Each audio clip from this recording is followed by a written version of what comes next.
We're here in Barcelona with Ben Cornish, cycler for Ineos Britannia. Ben, you were cycling today in the starboard pod just behind the helm.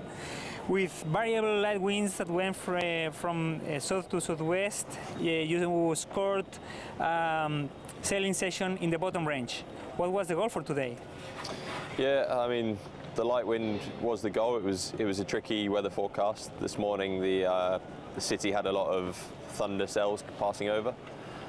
So we had a small delay, and we had to tow around quite a bit to find patches of water which actually had some usable wind.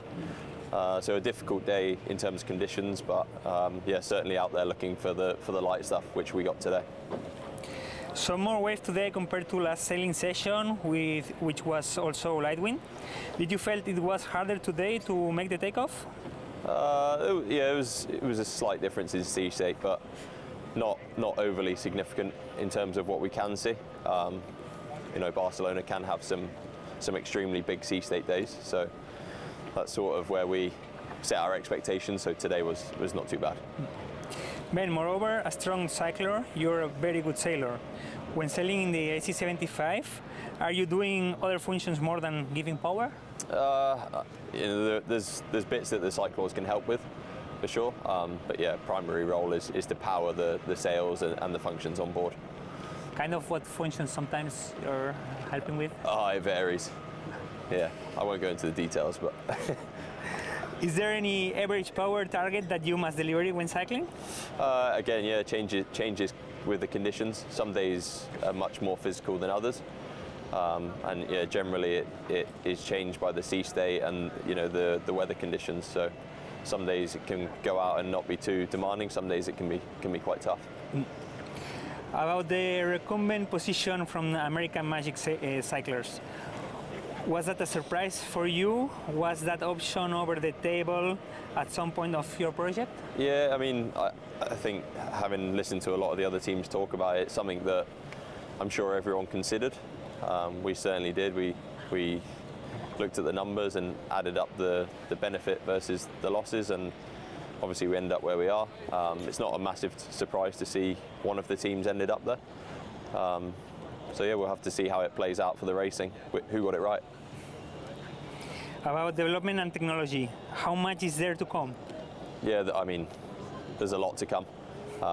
Every single day and into the night, the boat is moving forward. I guess where you see everyone's package at the moment is nowhere near where they will end up for racing. They're still very much early products, and there's so much more potential to come out of everyone's boat. So it's a huge thing to consider, is how much you need to keep moving forward. And last one, how is the mood in the team? Do you all believe you have the fastest design? Yeah, I mean, the mood's great. It's good, for the team to be out here and now pushing.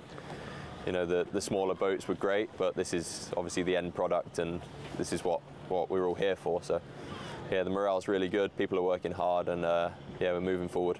All right, thank you so much for your time.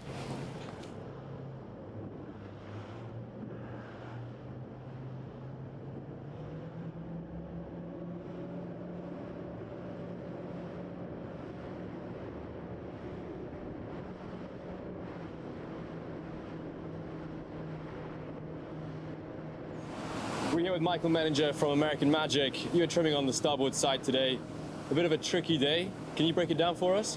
Yeah, it was, like you said, it was a tricky day. We had a lot of rain and possible lightning in the early part of the day, so we were on hold on the dock, and then we thought we were going to get a building southerly throughout the rest of the afternoon, and so we went out, and unfortunately it was a little bit lighter than we thought, but we still had to get some good light air sailing, so pretty good.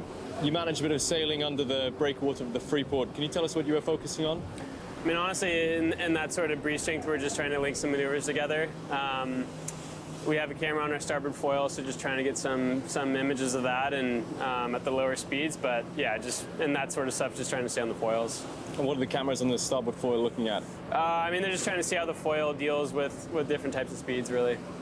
And when it comes to the whole design package, how much was light wind considered in the design? Oh, it's a massive part. I mean, it's probably the same for all the other teams. I mean, I think the whole design, the sails, everything. I mean, we all know Barcelona has the ability to be quite light with some sea state. So I think a big part of our design package is focusing on the light air.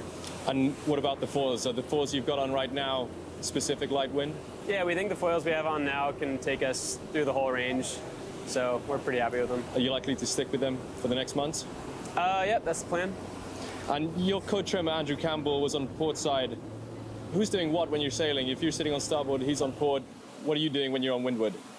Yeah, so when I'm on the windward side, I'm trimming the sail and making sure we're on targets. So are you switching between trim and flight control, Yeah. between tacks? Yeah. And are you getting any righting moment from the rudder? No, I don't think so.